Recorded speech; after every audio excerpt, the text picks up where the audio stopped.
Well, howdy, folks. Howdy. It's good to see you. You know, it might seem a little bit odd for us to be sitting up here, horsing around, playing music, telling jokes and such, when somebody's life's literally hanging by a thread. However, the original trial of Jack McCall was held in 1876. They had yet to build a courthouse here in Deadwood, so they held the trial at the only place that they could. It was in the Deadwood Theater, and they had to wait for music auditions to get over with before they could have the murder trial. So there was all kinds of goings on right before the original trial of Jack McCall. Now, Wild Bill was killed on Wednesday, August 2nd. Right down below where we're sitting right now is where that happened. And they held the trial the very next day on Thursday. In the Deadwood Theater, they were busy tearing down from the previous weekend's performances and getting set up for the upcoming weekend's shows.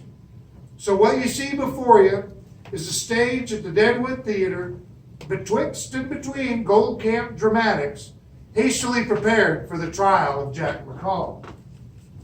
Now, since I'm a-standing and we probably better get this show on the road, how about we all rise for the Honorable William L. Kuykendall.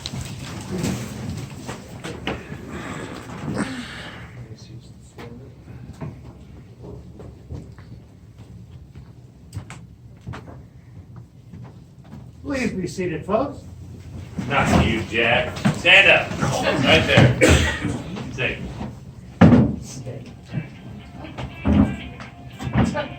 Is that angels? I don't know what the heck that is. Now, gentlemen, I, William L. Kuykendall, have been selected acting chairman of these proceedings. I hereby make a motion on this day, August 3rd, 1876, to hear the case of one John McCall, better known as Jack McCall, alias Bill Sutherland, for the death of James Butler Hickok, alias Wild Bill Hickok. James Butler Hickok came to his death from a gunshot wound from a pistol administered in the hands of the aforementioned Jack McCall in the Saloon No. 10. If there's anyone here who is not in harmony with this movement, it is now time for you to leave. Yeah, looks like they're all staying. Yeah. Probably want to get their $8 worth. All right, then. I've appointed Mr. Whitehead as chairman of the jury. I assume you picked a jury of minors from the 3 districts. I have, Your Honor. They certainly look like minors. Miss Kuykendall, I'd like to make the most that you preside over this courtroom, such as it is, in a fair and impartial capacity as judge. All in favor, say aye. Aye. Opposed? Nay. Shut your your mouth. Order. Order. Motion is passed. Thank you, Colonel Baker. Certainly. Well, I assume this responsibility, I will refuse to serve unless all here agree to be present with their revolvers to see that the proper jury is maintained, to remain throughout the entire trial, and to see the proceedings here to the end. If anyone cannot be in accordance with this request, please retire immediately. I'm here, I'm Judge. staying. McCall! I think so. Get back there! Thank you. Have a seat, Jack. We shall now select defense for the accused. Does the defendant have a preference for counsel? Hey, Jack, who's your big bug lawyer anyways? A.B. Chapel. Your Honor, Mr. Chaplin's been sicker than a dog for the last week. He's not going to be defending anybody, especially not you, McCall. Looks like it's not your lucky day, Mr. McCall. Would you like me to appoint a lawyer for you? Well, do you want a lawyer or not? Oh, heck, as long as he doesn't bilk me. Mr. Miller, would you please represent this young man? Judge Kuykendall, it would truly be my honor. Let's talk over that defense, Jack.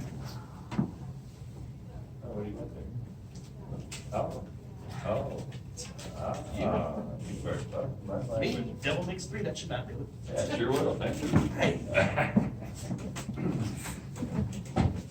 I'd like to make the motion the following be appointed to these official positions.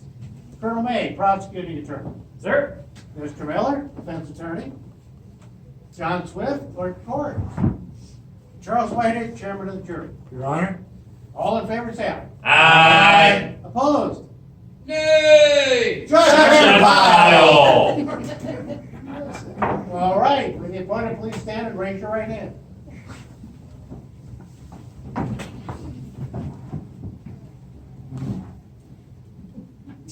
Mr. Swift, your other right hand.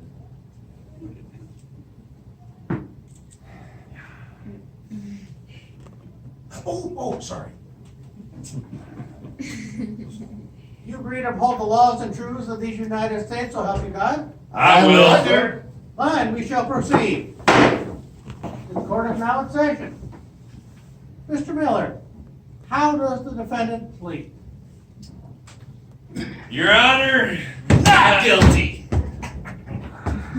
Sit down, kid. I'm addressing Mr. Miller. Your turn to blow comes soon enough. Until then, keep your yap shut! Mr. Miller, Not guilty. Pig's eye. What was that? Your Honor, I duly protest. Oh, all I said was, I'm kind of dry. Colonel May, there'll be no more outbursts like that. There you go. But now that you mentioned it, I am feeling a bit parched myself. Hey, your honors, how's about a drink for me? Why, certainly. Here's to your health. Colonel May, you may proceed. Call your first witness. Let's go Charlie Rich of Cheyenne, Wyoming territory. Charlie Rich to the stand, please. Charlie Rich? Huh. I'll go look for him, Your Honor. Well, I know I saw him come in. Don't suppose he's out in the privy, do you? I hope not. Yeah. Do we ever get that latch fixed? Now, Miller hasn't done it. Why would it even be my responsibility? I don't go in there. It stinks. There's spiders and wasps. No thanks. Gotta get you to do something. Ha! You'll never get any work out of Miller. He's a lightweight. He's Miller Light.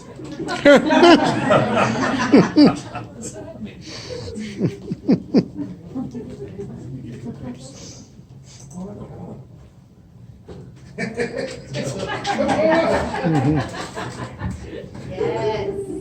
Why didn't he say something?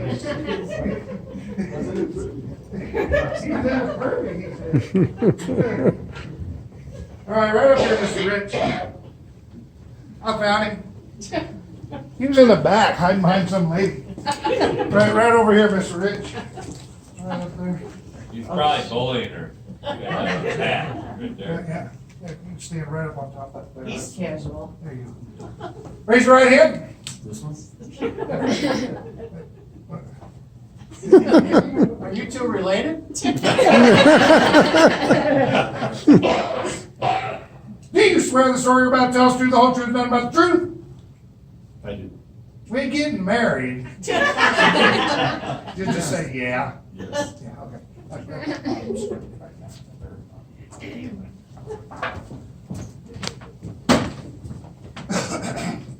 Just Mr. Rich, this is a family show. We can't have you here all half dressed.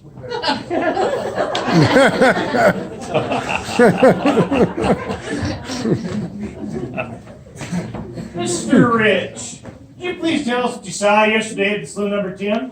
Absolutely. Well, Wild Bill came into the number 10 yesterday about noon. Carl Mann, Captain Massey, and I were playing in the back near the bar. Bill walked up and asked if he could join in. And he proceeds to ask me for my chair. We argued a tad, but Hickok finally sat down in the open seat next to me. Suddenly he jumped back up and demanded... Pardon me, Mr. Rich, pardon me. Why did Wild Bill want to sit in the chair that you were in? Well, the chair I was sitting in was near the wall. I've been told Hickok was a cautious man who always sat with his back to the wall. And you didn't give up that chair? No, sir.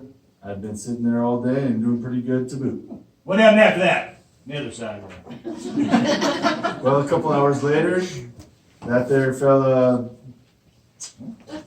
yeah, comes walking in, circles the table and goes up to the bar. All of a sudden, like, he turns and shoots Wild Bill from behind, yelling, "Take that!" We all just sat there stunned, then McCall pointed his gun at us and pulled the trigger. If it hadn't misfired, I would have been standing here today. He just looked at us kind of strangely and ran out the door. Then ran out to number 10 hollering, "The Wild Bill had been shot." Well, thank you much, Mr. Rich. No more questions. Your witness, Mr. Miller.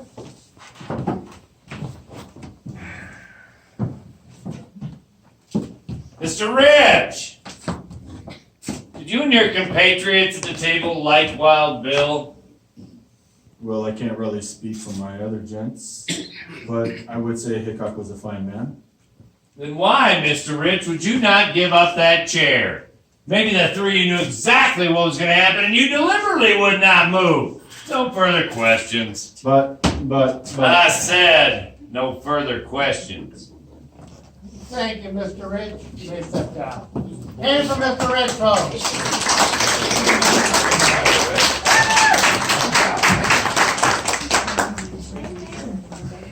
Next witness, Colonel Mann.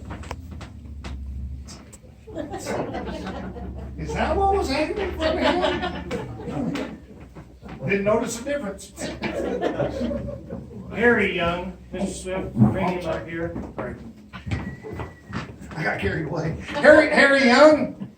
Oh, I know. I'll go look for him.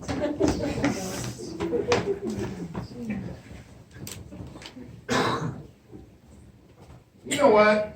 It's the same point in the show every night where everybody suddenly decides they're invisible if they don't look at me.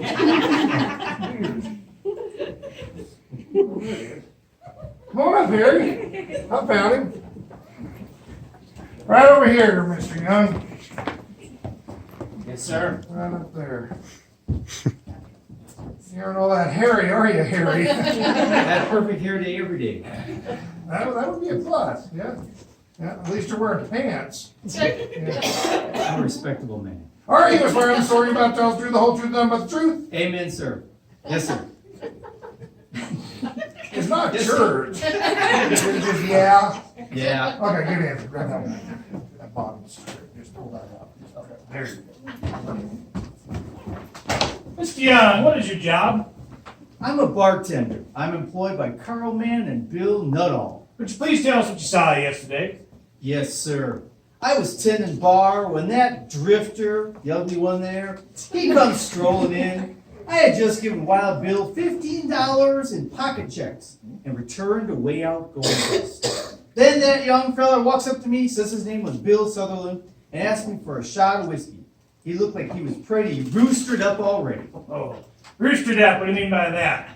He was drunk, pie-eyed, pickled, polluted, skunked, manure-faced, 3 shades to the wind, Just turn it over and tell us the rest of the story. After refusing to serve him, I returned to weighing out gold dust. The next thing I knew, I heard a gunshot and looked up to see McCall pointing a Navy revolver at Wild Bill and backing towards the door. That's when I ran out of the bar with the rest. Well, thank you much, Mr. Young. No more questions. Mr. Miller.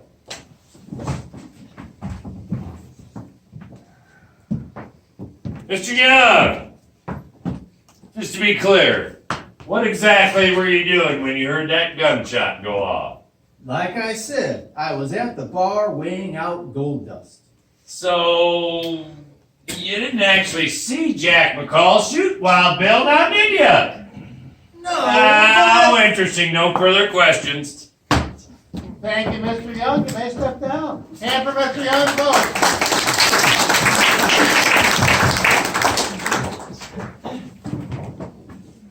Next witness, Colonel May.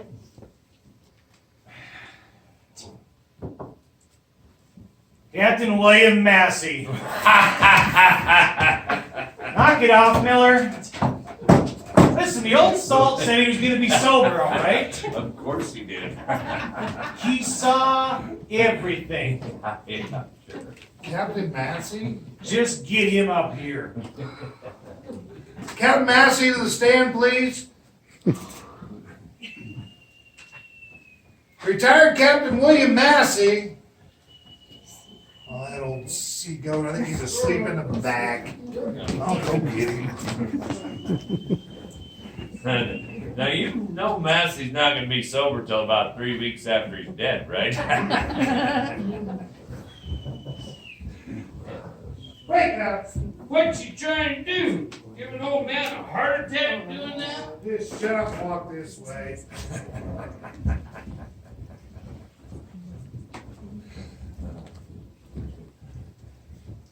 Come on up here, Captain. You walk so fast. Why you walk so slow? I need a drink. Right up here, Captain. No drinking, right up here. No drinking. Captain, turn around. Turn around. Oh. Oh.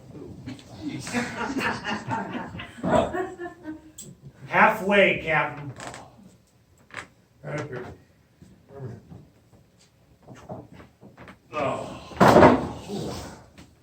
Raise your right hand, put your other hand on the book, please. Your right hand, Captain. Your starboard hand, Why didn't you say so? put your other hand on the book, please. Well, you concerned idiot. Can't you see my port side's all shot up? Do you swear the story you're about to tell is true, the whole truth, none but the truth, so help you God? So help me, I'll shove this book right. Hey! You swear? Aye. Over here, Barnacle Bill. Stay vertical, please.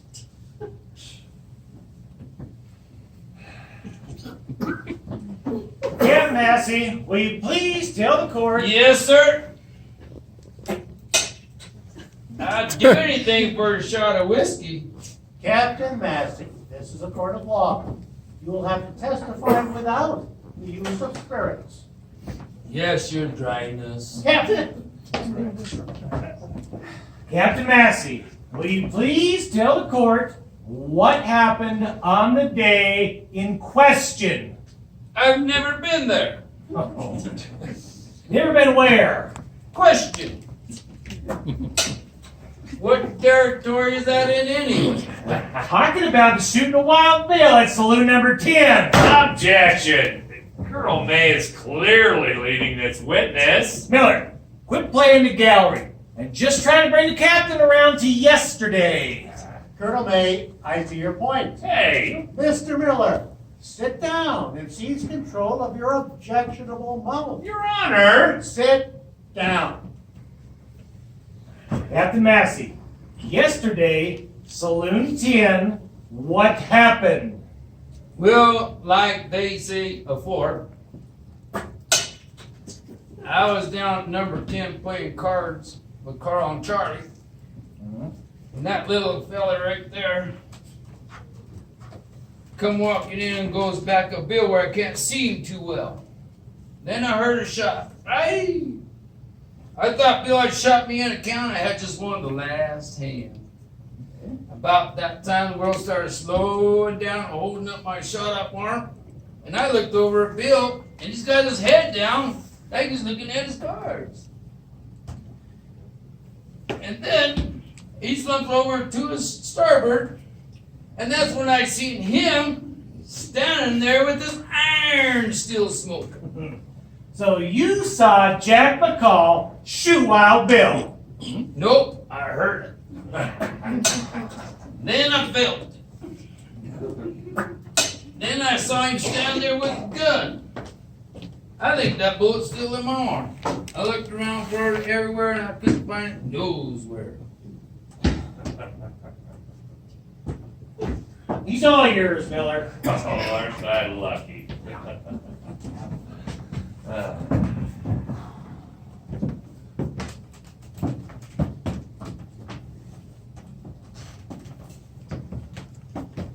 So, Captain, you're retired, is that correct?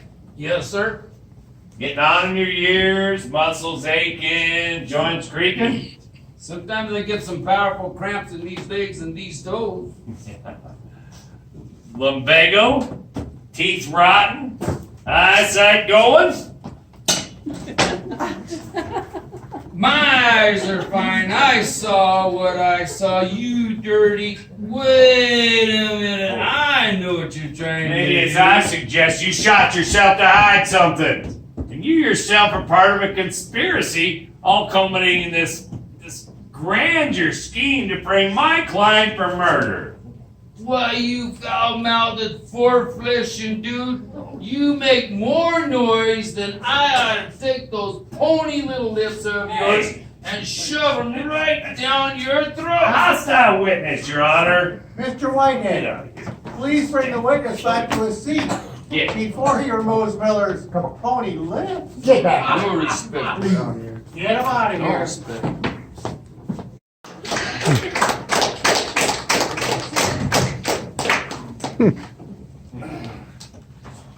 Any more witnesses, Colonel May? Oh, after the last one? No, I'm done.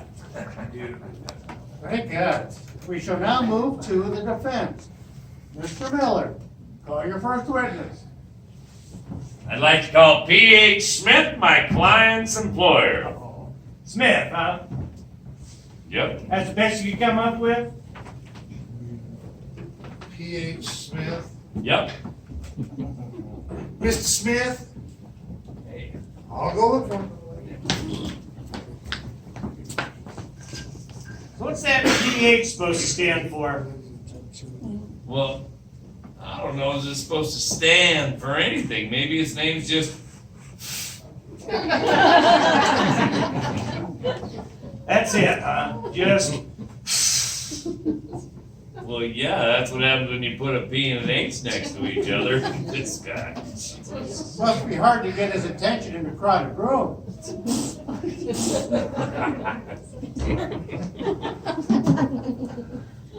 Well, the jokes just keep getting better, don't they? Well, hey there, Mr. Smith. Oh, well. That's what you get for coming all this way and not bringing cheese curds to me.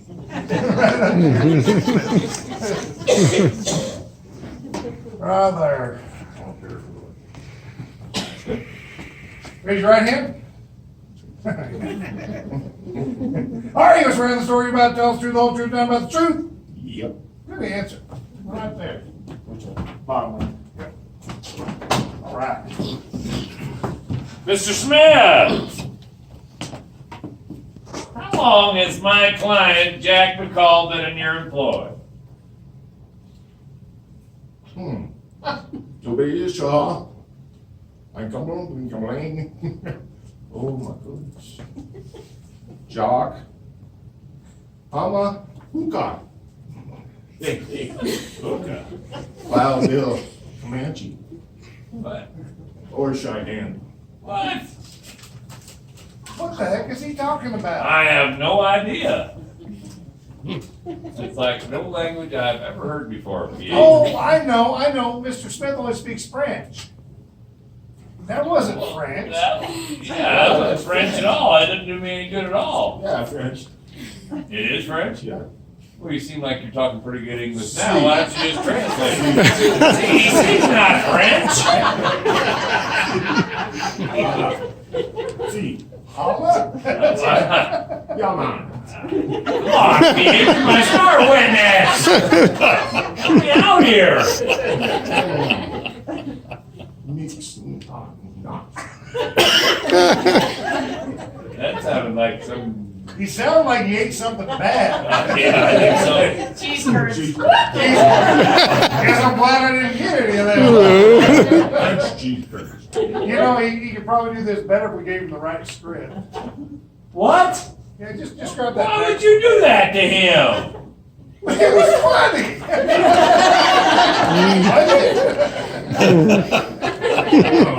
That was not funny. Okay, question's still out there. Oh, yeah. about 5 months now. Yeah. During that time, I found Jack to be a very pleasant man with a good disposition. On the other hand, I had the misfortune of having a drink with Wild Bill in Cheyenne. He lived up to his bad reputation. He was a thug who terrorized every town he described. Thank you, Mr. Smith, for that unusual testimony. Colonel May. So, is it? That's the name, That's a bit of a different name. if you say so. So you say you met Wild Bill in Cheyenne. What kind of guns was he wearing? Pardon? I don't think I stuttered. What kind of guns was he wearing?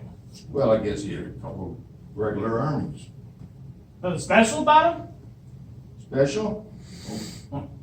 By the way, Wild Bill wore 2 Navy Colts, butt forward with wide ivory handles. I guess you didn't notice them too close. He's just sitting there with the man all afternoon, gambling your life away. No more questions. Thank you, Mr. Smith. You may step down. Thank you, Honor. And for Mr. Smith, folks.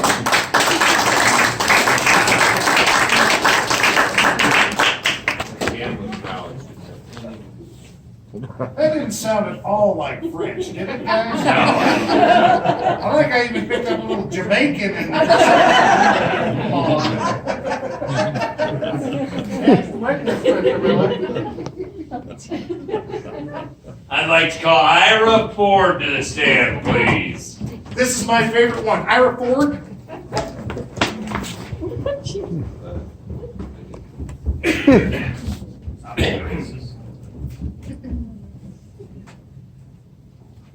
You thought it was all funny when he had to go up there.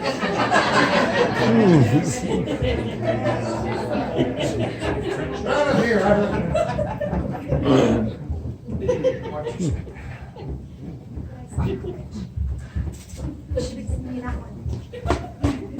She says she knows French. Right around up here, all right. Raise your right hand. Do you swear the story about tells the truth, the whole truth, nothing but the truth? We. Oh no, this was in English. What does that mean? Yes. Yes, okay. Grab that towel right there. This one? That right there, yeah. Okay.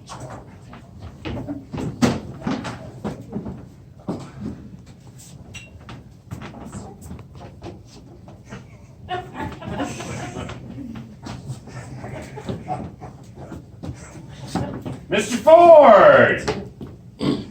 What is your job? I built stagecoaches mostly. And you know my client, Jack McCall? You betcha. I've known old Jack for about a better part of a year. Jack is likely to go on a spree as any other man, but he was no old cold-blooded killer like Hickok. That's true. Thank you, Mr. Ford. That was perfect. Just perfect. What? What's up? I saw her first. Get out. What's wrong with you? No. Colonel May. You think you're pretty tough, don't you, Ford? Out of here, a man's gotta be tough. I was built tough. So you're built Ford tough. I reckon so. You tough enough to tell the court who paid Jack McCall to shoot Wild Bill? Don't know nothing about that. Well, McCall here was caught a substantial amount of money on his person. You ever hear the names Johnny Barnes or Tim Brady? Never heard of them. You best forget you ever mentioned them.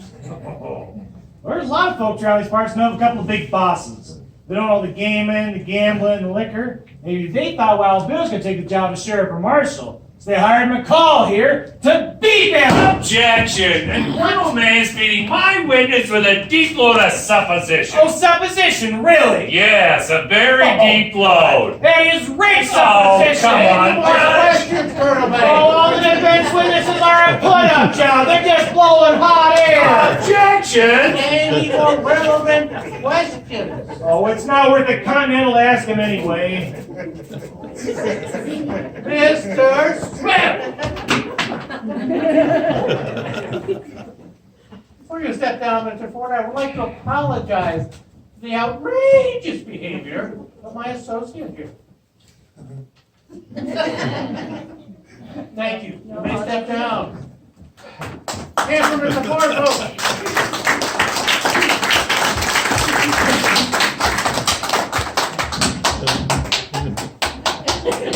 You did really good. Thank you. You may be seated, Mr. Swift. And you, Miller, you got any more witnesses who ain't gonna blow up your client? I am through with your barge. Yes. The defense shall conclude with my client, Jack McCall. Well then, I've got a few things to say. Wild Bill killed my brother, so I killed him. Wild Bill threatened to kill me if I ever crossed his path again. I'm not sorry for what I've done. I'd do the same thing all over again. Well, that was a pretty powerful speech, Mr. McCall. But if we're gonna do things according to oil, you must first be sworn in, and then stand in the witness box. Mr. Miller! I apologize, Your Honor. The defense calls Jack McCall.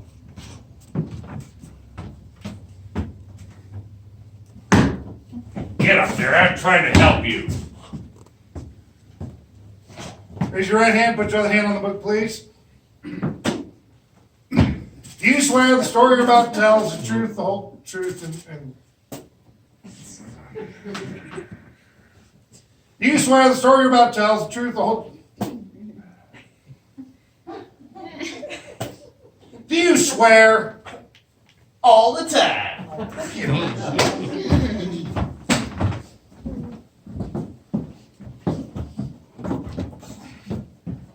Mr. McCall!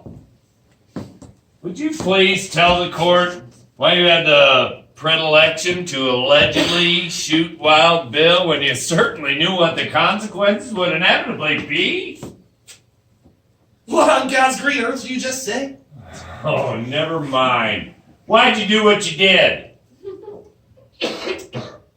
Well, see, a few years back, me and my kid brother, we was in Abilene, Kansas.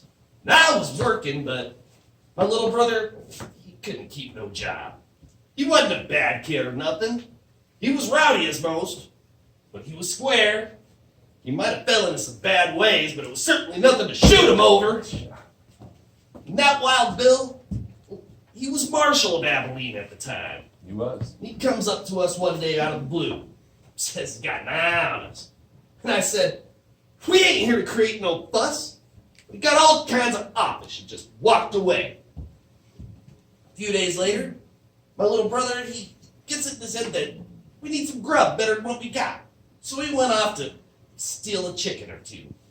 And that Wild Bill, well, he catches him and just shoots him in the back. Oh. He was just my little brother, just between the hay and the grass. He wasn't old enough to know no better. I told that Wild Bill that I'd repay him for that favor someday. And Wild Bill threatened to kill me if I ever crossed his path again. Oh. Thank you, Jack, for that sad and somewhat late and true tale of your misfortune. So let me get this straight. Wild Bill shot your brother in the back for stealing chickens. That's what I said. How many folks were in your family when you was growing up, boy? There was 5 of us. My mom, pa, my sisters, and me. You mean 6, don't you?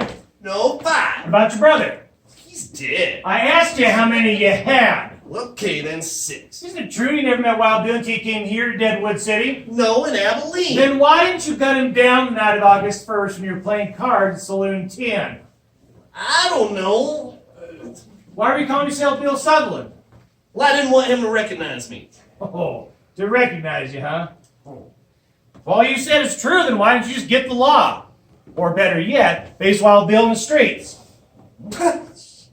Face Wild Bill in the streets? Yeah, you gotta be some kind of loco. Besides, that Wild Bill, he were the law. Would have done me no good no how. So you took the coward's way out and you shot him in the back. You didn't even have game enough to face him. Objection! Is there a question in there somewhere? Any more questions, Colonel May? Not for the likes of him. Step down, McCall. I don't think so, boy. Back up on the scene. Good job, Mr. Whitehead. Now, Mr. Miller, Colonel May, you may engage us with your summations before I retire the jury. Colonel May, you may proceed. Your Honor. An honorable man was shot and killed here yesterday in the most heinous and cowardly fashion. Wild Bill was a much abused man who never imposed on anyone. In every instance that he'd slain a man, he'd done so either in the discharge of his duty as an officer of the law or in self-defense. No open enemy could have taken Wild Bill's life except by sacrificing their own. So it remained for McCall to assassinate him in an unsuspecting hour when his back was towards the enemy. Now, Bill's life might have been bloody and adventurous, but he was always a champion of the weak and oppressed. If he wasn't a paragon of excellence, at least he was a man of brave impulses. Gentlemen, I implore you to look at this crime for what it is. A cold-blooded assassination of an upstanding man.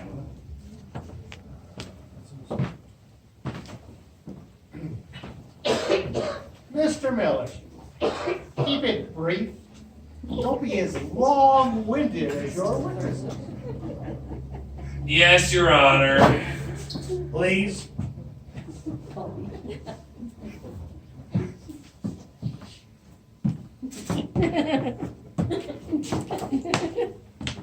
Gentlemen of the jury, what we have here today is a tragedy of the human condition.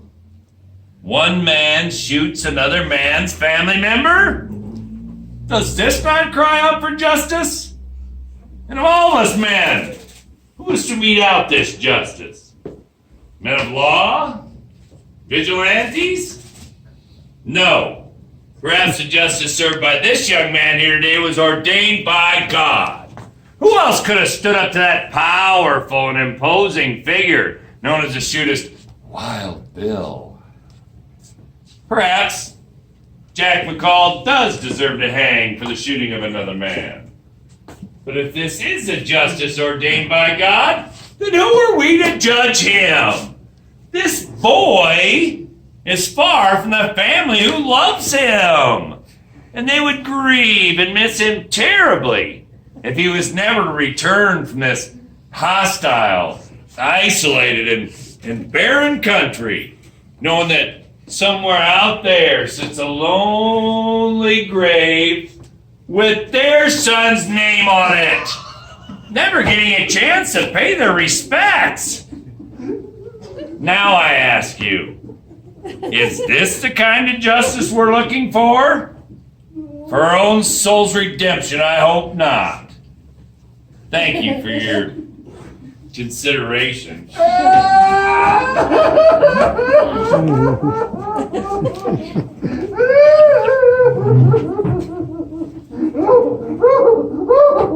Mr. Swift! Yeah. Pull yourself together. But it was just so beautiful.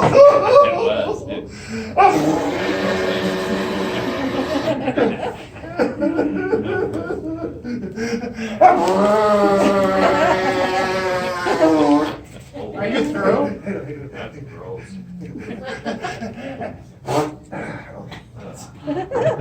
And you, Miller. And you, Miller.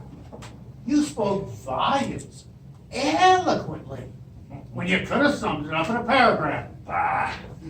The jury will now retire to consider their verdict. Mr. Whitehead? Your Honor? Please consult with the jury.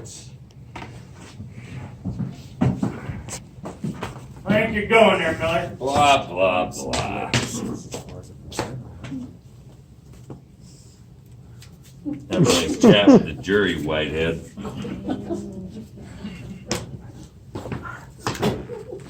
What's that little stroll all about? Well, I was just being sociable. Yeah, you're about as sociable as Arnold Schwarzenegger when he's working for animal control and he's trying to catch some rabbits, but he forgets what they're called. Boy, do I have a lot of questions about that statement you just said. What? Okay, starts at the top. What? You're about as sociable as Arnold Schwarzenegger when he's working for animal control and he's trying to catch a bunch of rabbits, but he forgets what they're called. How's that? He's sitting out there. Come on, we have to get the little fuzzy things bouncing around out there. Come on, we have to capture them. Get to the hoppers. Get to the hoppers. Now get to the choppers.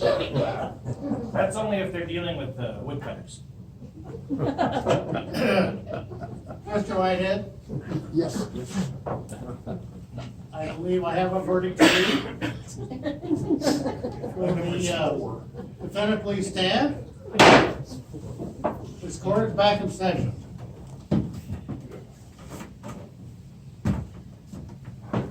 Your Honor? Mr. Whitehead, we have the jury's verdict, please. Yes, sir. Yes, Your Honor. The jury finds the defendant, Jack McCall, not guilty. What? Jack McCall, you've been declared not guilty by a verdict of your peers. So if I may use your words, Mr. Miller, is this the kind of justice we want? For your conscience and your own soul's redemption, I hope not. Jack McCall, you're a free man. Now get the Sam Hill out of here.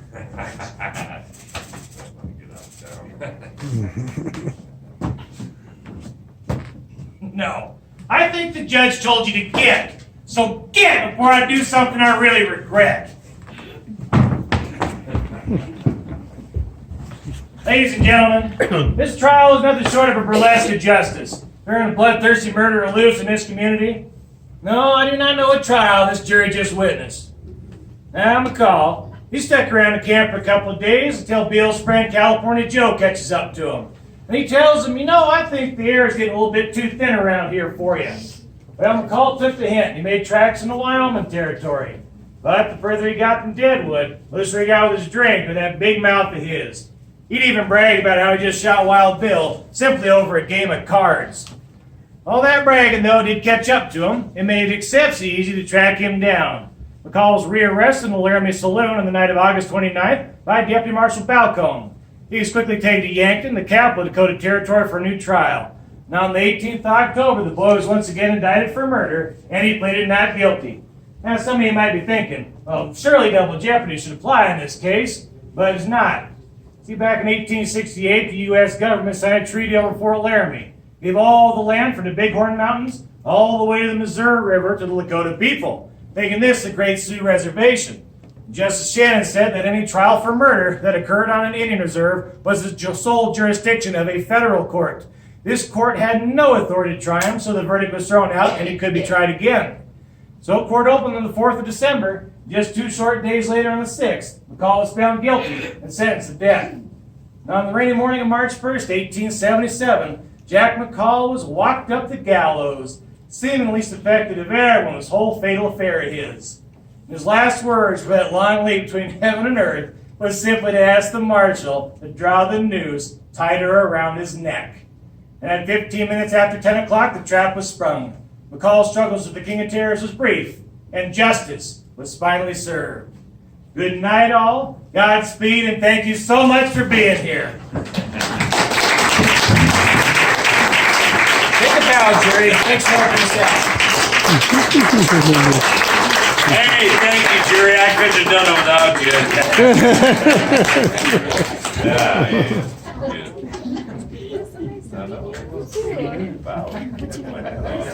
Hey, if you guys would like a picture with us, just come up here and stand in front of the stage, and well, we'll hang behind here all creepy like.